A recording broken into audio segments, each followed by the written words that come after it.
Hi guys, today we're gonna go over another article from biggerpockets, which is the top 10 best short-term rental markets under 500,000. Let me just start by saying I would never advise anyone to buy a short-term rental under 500K because you'll likely be in a challenging area. Unfortunately, if you want to buy a short-term rental that will be profitable forever, or for a long time at least, you're gonna have to spend, I'd say, at least 700,000 minimum. Ideally, the more you spend, the better it will be, obviously, but at least 700,000. But let's go through the markets that we're talking about.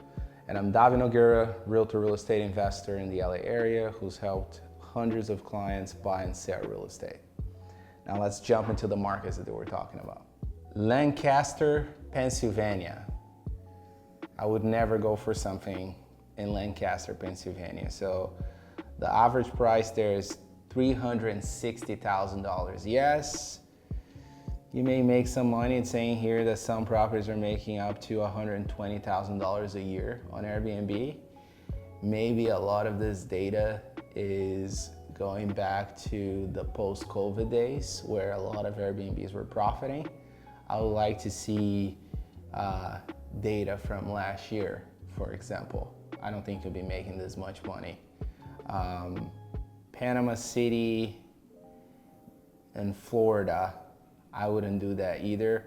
Florida, for some reason, even Miami, you tend to get a lot of party people. They'll destroy your short-term rental. Logan, Ohio.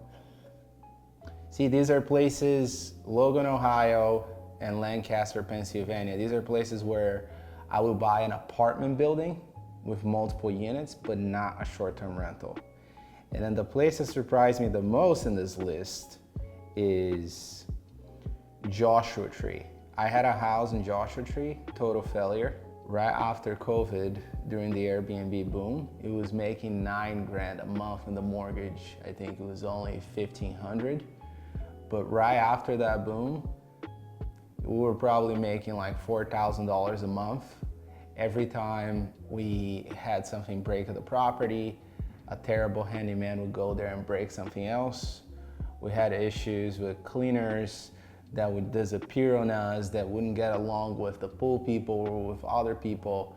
Constantly having problems with these vacation places, which I totally do not advise anyone to buy anymore. Instead, I would save up a little more money and buy something in Los Angeles, buy something in New York, Seattle, right? San Francisco, but not in Joshua Tree. So yes, the median home price there is low. It's low for a reason.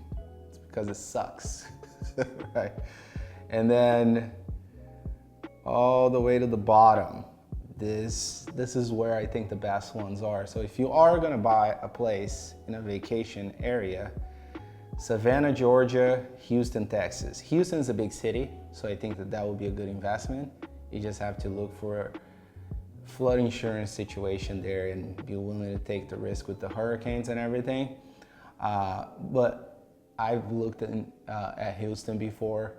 The Airbnb income versus what you pay for a property is very good.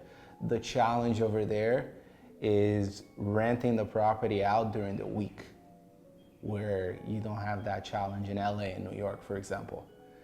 Savannah, Georgia.